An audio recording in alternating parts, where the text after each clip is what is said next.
Hi hello ನಮಸ್ಕಾರ. ನಾನು ನಿಮ್ಮ ರಾಹುಲ್ ದರ್ಶನ್ ಗೈಸ್. ಫಸ್ಟ್ಲಿ ನಮ್ಮ ಚಾನಲ್ಗೆ ಎಲ್ರಿಗೂ ಸ್ವಾಗತ ಸುಸ್ವಾಗತ. ಗೈಸ್, ಡೆವಿಲ್ ಮೂವಿ ಸಾಂಗ್ ಇವತ್ತು ರಿಲೀಸ್ ಆಗುತ್ತೆ, ನಾಳೆ ರಿಲೀಸ್ ಆಗುತ್ತೆ, ನಾಳೆ ರಿಲೀಸ್ ಆಗುತ್ತೆ ಅಂತ ವೆಯ್ಟ್ ಮಾಡಿದ್ದೇ ಆಯ್ತು. ಯಾಕಂದ್ರೆ ದರ್ಶನ್ ಅವ್ರದ್ದು ಲಾಸ್ಟ್ ವೀಕೆ ರಿಲೀಸ್ ಆಗ್ಬೇಕಿತ್ತು. ದರ್ಶನ್ ಅವರು ಜೈಲ್ಗೆ ಹೋದ್ರ ಕಾರಣ ರಿಲೀಸ್ ಆಗಕ್ ಆಗಿರ್ಲಿಲ್ಲ.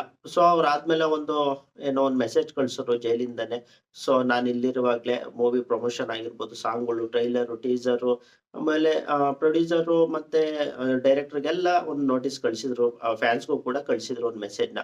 ಏನಪ್ಪಾ ಅಂದ್ರೆ, ನಾನು ಇಲ್ಲಿರುವಾಗ್ಲೇ ಈಗ ಸಿನಿಮಾದೆಲ್ಲ ರಿಲೀಸ್ ಆಗುತ್ತೆ. ಆರಾಮಾಗಿ ಮೂವಿ ಎಲ್ಲ ರಿಲೀಸ್ ಮಾಡ್ಕೊಳ್ಳಿ. ನಾ ಒಂದಲ್ಲ ಒಂದಿನ ಹೊರಗಡೆ ಬಂದೇ ಬರ್ತೀನಿ ಅಂತ ಅವರ ಹೆಂಡತಿ ವಿಜಯಲಕ್ಷ್ಮಿ ಅವ್ರು ಕೂಡ ಹೇಳಿದ್ರು. ಸೊ ಅದಾದ್ಮೇಲೆ ಅದೇ ನೆಕ್ಸ್ಟ್ ವೀಕ್ ಅಂದ್ರೆ ಇವತ್ತು ಸಾಂಗ್ ರಿಲೀಸ್ ಆಗಿದೆ. ಇದೇ ನೆಮ್ಮದಿಯಾಗಿರ್ಬೇಕಂತ. ಸೊ ಫ್ಯಾನ್ಸ್‌ಗೆಲ್ಲ ತುಂಬಾ ಖುಷಿ ಕೊಟ್ಟಿದೆ. ಒಳ್ಳೆ ವ್ಯೂಸ್ ಕೂಡ ಬರ್ತಿದೆ. ಒಳ್ಳೆ ರೆಸ್ಪಾನ್ಸ್ ಕೂಡ ಸಿಗ್ತಿದೆ ಸಾಂಗ್‌ಗೆ. ಸಾಂಗ್ ಕೂಡ ನಾನು ಕೇಳ್ದೆ, ತುಂಬಾ ಚೆನ್ನಾಗಿದೆ. ಸೊ ಅದ್ರ ಜೊತೆಗೆ ನಮ್ಮ ಮೂವಿ ಟೀಮ್ ಅವ್ರು ಕೂಡ ಒಂದು ದೊಡ್ಡ ಸರ್ಪ್ರೈಸೇ ಕೊಟ್ರು. ಏನೋ ನಾವು ಎಕ್ಸ್‌ಪೆಕ್ಟೇ ಮಾಡಿರ್ಲಿಲ್ಲ. ಏನಪ್ಪಾ ಅಂದ್ರೆ ಅದು ಇದೇ ಡಿಸೆಂಬರ್ 2025.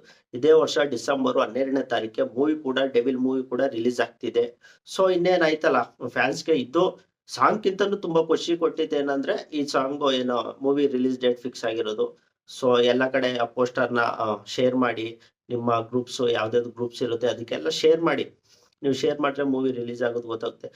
ಆಕ್ಚುಲಿ ಮೀಡಿಯಾದವರು ಅವರೆಲ್ಲ ಪ್ರಮೋಷನ್ ಮಾಡ್ತಾರೆ. ಬಟ್ ದರ್ಶನ್ ಅವ್ರ ಕಂಡ್ರೆ ಮೀಡಿಯಾದವ್ರು ಆಗ್ದಿರೋ ಕಾರಣ ಸ್ವಲ್ಪ ಫ್ಯಾನ್ಸ್‌ಗಳೇ ರಿಲೀಸ್ ಆಗೋದೆಲ್ಲಾನು ತಗೊಳ್ಬೇಕು. ಪ್ರಮೋಷನ್ ಎಲ್ಲಾನು ಅವರೇ ಕೈಗೆ ಎತ್ಕೊಳ್ತಾರೆ ಅನ್ಕೊಂಡಿದ್ದೀನಿ. ಸೊ ವಿಜಯಲಕ್ಷ್ಮಿ ಮೇಡಮ್ ಅವ್ರು ಕೂಡ ಅವರ ಸೋಷಿಯಲ್ ಮೀಡಿಯಾದಲ್ಲಿ ಅವ್ರ ಪೇಜು, ದರ್ಶನ್ ಅವ್ರ ಪೇಜ್ ಎರಡನ್ನೂ ಹ್ಯಾಂಡಲ್ ಮಾಡ್ತಿದ್ದಾರೆ. ಸೊ ಪ್ರಮೋಷನ್ ಇನ್ಮೇಲೆ ಸ್ಟಾರ್ಟ್ ಆಗುತ್ತೆ. ಸೊ ಇನ್ನೇನಾಯ್ತಲ್ಲ, ಫ್ಯಾನ್ಸ್‌ಗೆಲ್ಲ ಒಂದು ಹಬ್ಬ ಇದ್ದಂಗೆ ಇವತ್ತು. ನೆಮ್ಮದಿಯಾಗಿರ್ಬೇಕಂತ ಸಾಂಗ್ ಕೂಡ ರಿಲೀಸ್ ಆಯ್ತು. ಮೂವಿ ರಿಲೀಸ್ ಡೇಟ್ ಕೂಡ ಫಿಕ್ಸ್ ಆಯ್ತು. ಇನ್ನೇನಿದ್ರು ಪ್ರಮೋಷನ್ ಕೂಡ ಸ್ಟಾರ್ಟ್ ಆಗ್ಬೇಕು. ಇನ್ನು ಟ್ರೈಲರ್ ಇದೆ, ಟೀಸರ್ ಇದೆ. ಇನ್ನೆಷ್ಟು ಸಾಂಗ್ ಇದೆ ಅಂತ ಗೊತ್ತಿಲ್ಲ. ಸೊ ಅಷ್ಟು ಸಾಂಗ್ ಎಲ್ಲ ರಿಲೀಸ್ ಆಗ್ಬೇಕು. ಒಂದೊಳ್ಳೆ ದೊಡ್ಡ ಏನಪ್ಪಾ ಸೆಲೆಬ್ರೇಷನ್ ಕೂಡ ನಡೆಯುತ್ತೆ. ಯಾಕಂದ್ರೆ ಸಾರಥಿ ರಿಲೀಸ್ ಟೈಮಲ್ಲೂ ದರ್ಶನ್ ಅವ್ರು ಜೈಲಲ್ಲಿದ್ರು. ಸೊ ಅದು ಒಂದು ಸೂಪರ್ ಡೂಪರ್ ಹಿಟ್ ಆಯ್ತು. ನಮ್ಮ ಕನ್ನಡ ಇಂಡಸ್ಟ್ರಿಯಲ್ಲಿ ಒಬ್ಬ ಸ್ಟಾರು, ಅಂದ್ರೆ ಇಡೀ ಇಂಡಿಯಾದಲ್ಲಿ ಒಬ್ಬ ಸ್ಟಾರು ಜೈಲೊಳಗಡೆ ಇದ್ದು ಸಿನಿಮಾ ರಿಲೀಸ್ ಆಗಿತ್ತು ಅಂದ್ರೆ ಅದು ಸಾರಥಿ ಮೂವಿನೇ.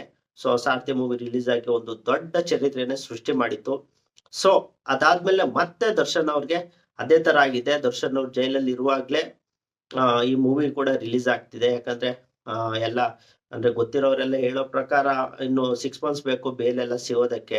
ಸೊ ಅದು ಅವರ ಸಿವಿಲ್ ಕೋರ್ಟ್‌ಗೆ ಹೋಗಿ, ಹೈಕೋರ್ಟ್‌ಗೆ ಹೋಗಿ, ಸುಪ್ರೀಂ ಕೋರ್ಟ್‌ಗೆ ಹೋಗೋಷ್ಟ್ರೊಳಗೆ ಮಿನಿಮಮ್ 6 ಮಂತ್ಸ್ ಬೇಕೇ ಬೇಕು. ಸೊ ಅಷ್ಟ್ರಲ್ಲಿ ಮೂವಿ ಕೂಡ ರಿಲೀಸ್ ಆಗ್ತಿದೆ. ಇನ್ನೇನು 2, 3 ಮಂತ್ ಇದೆ ಅಷ್ಟೇನೆ. ಇನ್ನು ಡಿಸೆಂಬರ್ 12 ಅಂದ್ರೆ ಬಂದೇ ಬಿಡ್ತು ಅದು ಕೂಡ. ಇನ್ನು ದಸರಾ ಎಲ್ಲ ಮುಗ್ದೋಗ್ಬಿಟ್ರೆ ನೆಕ್ಸ್ಟು ಬಂದೇ ಬಿಡುತ್ತೆ. ಸೊ ಇನ್ನೇನಿಲ್ಲ, ಫ್ಯಾನ್ಸ್‌ಗೆ ಇನ್ನೇನು ಪ್ರಮೋಷನ್‌ಗಳು ಸ್ಟಾರ್ಟ್ ಮಾಡ್ಬೇಕು. ಒಂದು ದೊಡ್ಡ ಚರಿತ್ರೆನೇ ಸೃಷ್ಟಿ ಮಾಡ್ಬೇಕು. ಯಾಕಂದ್ರೆ ಇಡೀ ಇಂಡಿಯಾದಲ್ಲಿ ನನಗ್ ಗೊತ್ತಿರೋ ಪ್ರಕಾರ ಯಾರು ಇಲ್ಲ. ಒಬ್ಬ ಸ್ಟಾರ್ ಜೈಲೊಳಗಡೆ ಇದ್ದು ಮೂವಿ ರಿಲೀಸ್ ಆಗ್ತಿದೆ ಅಂದ್ರೆ ಇದು ಸೆಕೆಂಡ್ ಟೈಮ್. ಅದು ದರ್ಶನ್ ಅವರೇ. ಫಸ್ಟ್ ದರ್ಶನ್ ಅವರೇ, ಸೆಕೆಂಡು ದರ್ಶನ್ ಅವರೇ. ಸೊ ಯಾವ ರೀತಿ ಮೂವಿ ಹಿಟ್ ಆಗ್ಬೇಕು ಅಂದ್ರೆ ಒಂದು ದೊಡ್ಡ ಬ್ಲಾಕ್ ಬಸ್ಟರ್ ಆಗ್ಬೇಕು. ಯಾಕಂದ್ರೆ ಒಬ್ಬ ಹೀರೋ ಇಲ್ದೇನೆ ಯಾವ ಮೂವಿನೂ ರಿಲೀಸ್ ಆಗಲ್ಲ ಗೊತ್ತಿರೋ ಪ್ರಕಾರ. ಅದ್ರಲ್ಲೂ ನಮ್ಮ ಕನ್ನಡ ಇಂಡಸ್ಟ್ರಿಯಲ್ಲಿ ಒಬ್ಬ ಹೀರೋ ಇಲ್ದೇನೆ ಫ್ಯಾನ್ಸ್‌ಗಳು ಮತ್ತೆ ಆರ್ಟಿಸ್ಟ್‌ಗಳೆಲ್ಲ ಸೇರಿ ರಿಲೀಸ್ ಮಾಡ್ತಾ ಇರೋದು ಮೂವಿನ ಇದು. ಸೊ ತುಂಬಾ ಖುಷಿ ಕೊಟ್ಟಿರುತ್ತೆ. ಒಂದು ದೊಡ್ಡ ಚರಿತ್ರೆ, ಇತಿಹಾಸನೇ ಸೃಷ್ಟಿ ಮಾಡ್ಬೇಕು. ಯಾರು ಮಾಡಿರ್ಬಾರ್ದು ಅಂತ ದಾಖಲೆನೆ ಮಾಡ್ಬೇಕು. ಅದು ನಮ್ಮ ಕನ್ನಡ ಸಿನಿಮಾ ಬರೀ ಕನ್ನಡದಲ್ಲೇ ರಿಲೀಸ್ ಆಗ್ತಿದೆ. ಬಟ್ ಡಬ್ಬಿಂಗ್ ಎಲ್ಲ ನಡಿಬೋದು ಬೇರೆ ಭಾಷೆಗೆ ಹಿಟ್ ಆದ್ಮೇಲೆ. ಸೊ ನಮ್ಗೆ ಅದೇನ್ ಅವಶ್ಯಕತೆ ಇಲ್ಲ. ಡಬ್ಬಿಂಗ್ ನಡೆದ್ರು ಒಂದೇ, ನಡಿದೇ ಹೋದ್ರು ಒಂದೇ. ಯಾಕಂದ್ರೆ ನಮ್ಗೆ ಕನ್ನಡದಲ್ಲಿ ರಿಲೀಸ್ ಆಗ್ಬೇಕಷ್ಟೇ. ಸೊ ಅದರಿಂದ ಕನ್ನಡದಲ್ಲಿ ರಿಲೀಸ್ ಆಗ್ತಿದೆ. ದರ್ಶನ್ ಅವ್ರು ಅದ್ ಆಸೆ. ನಾನ್ ಕನ್ನಡದಲ್ಲೇ ಇರ್ಬೇಕು, ಕನ್ನಡ ಮೂವಿನೇ ಮಾಡ್ಬೇಕು, ಕನ್ನಡದಲ್ಲೇ ರಿಲೀಸ್ ಮಾಡ್ಬೇಕು ನನ್ ಮೂವಿನ, ಕನ್ನಡದಲ್ಲೇ ನೋಡ್ಬೇಕು ನನ್ ಫ್ಯಾನ್ಸು, ಸೆಲೆಬ್ರಿಟೀಸು, ಹಾಗೆ ನಮ್ಮ ಕನ್ನಡ ಜನತೆ ಅಂತ ಅವ್ರ ಆಸೆ. ಸೊ ಅವ್ರ ಆಸೆ ಆದಂಗೆ ಕನ್ನಡದಲ್ಲೇ ರಿಲೀಸ್ ಆಗ್ತಿದೆ ಮೂವಿ ಕೂಡ. ಸೊ ಇನ್ನು ಸೆಲೆಬ್ರೇಷನ್ ಮಾಡೋದು, ಬಿಡೋದು ಫ್ಯಾನ್ಸ್‌ಗಳು ಬಿಟ್ಟಿದ್ದು. ಯಾವ ರೀತಿ ರಿಲೀಸ್ ಮಾಡ್ತಾರೆ, ಯಾವ ರೀತಿ ಒಂದು ಯಶಸ್ಸು ಕಾಣ್ಬೋದು ಅಂತ ನಾನು ಕೂಡ ವೇಟ್ ಮಾಡ್ತಾ ಇದ್ದೀನಿ. ಇನ್ನು ಫ್ಯಾನ್ಸ್‌ಗಳ್ಗೆ ಹಬ್ಬ ಇದ್ದಂಗೆ ಇನ್ಮೇಲೆ. ಡಿಸೆಂಬರ್ 12 ಒಂದ್ ಒಳ್ಳೆ ಹಬ್ಬ ಇದ್ದಂಗೆ. ಸೊ ಇನ್ನು ಸಿನಿಮಾ ಗೆಲ್ಸೋದು, ಬಿಡೋದು ಕನ್ನಡ ಜನತೆಗೆ ಹಾಗೂ ಫ್ಯಾನ್ಸ್‌ಗೆ ಬಿಟ್ಟಿರೋದು. ಸೊ ನೋಡೋಣ ಯಾವ ರೀತಿ ಎಲ್ಲ ಇರುತ್ತೆ. ಒಂದೊಂದಾಗಿ ನಿಮ್ಗೆ ಫ್ಯಾನ್ಸ್‌ಗಳು ಏನೇನ್ ಸೆಲೆಬ್ರೇಷನ್ ಮಾಡ್ತಾರೆ ಅಂತ ಒಂದೊಂದಾಗಿ ನಿಮ್ಗೆ ಅಪ್ಡೇಟ್ ಕೊಡ್ತಾ ಹೋಗ್ತೀನಿ. ಸೊ ಡಿ ಬಾಸ್ ಫ್ಯಾನ್ಸ್‌ಗಳು ಯಾರೆಲ್ಲ ನಮ್ ಚಾನಲ್‌ನ ಇನ್ನೂ ಸಬ್ಸ್ಕ್ರೈಬ್ ಮಾಡಿಲ್ಲ, ಸೊ ಸಬ್ಸ್ಕ್ರೈಬ್ ಮಾಡ್ಕೊಳ್ಳಿ. ಯಾರ್ಯಾರು ಡಿ ಬಾಸ್ ಫ್ಯಾನ್ಸ್ ಇರ್ತಾರೆ ಅವ್ರಿಗೆಲ್ಲ ಶೇರ್ ಮಾಡಿ, ಸಬ್ಸ್ಕ್ರೈಬ್ ಮಾಡ್ಸಿ. ಇದೇ ತರ ಒಳ್ಳೊಳ್ಳೆ ಜೆನ್ಯೂನ್ ಕಂಟೆಂಟ್ ಕೊಡ್ತಾ ಹೋಗ್ತೀನಿ. ಇನ್ನು ಮುಂದೆ ಒಳ್ಳೊಳ್ಳೆ ವಿಡಿಯೋ ಮಾಡ್ಬೇಕು ಅನ್ಕೊಂಡಿದ್ದೀನಿ. ದಯವಿಟ್ಟು ಎಲ್ಲ ರೀತಿ ವಿಡಿಯೋ ಮಾಡ್ಬೇಕು ಅನ್ಕೊಂಡಿದ್ದೀನಿ. ದಯವಿಟ್ಟು ಸಪೋರ್ಟ್ ಮಾಡಿ, ಆದಷ್ಟು ಶೇರ್ ಮಾಡಿ, ಲೈಕ್ ಮಾಡಿ, ಸಬ್ಸ್ಕ್ರೈಬ್ ಮಾಡಿ.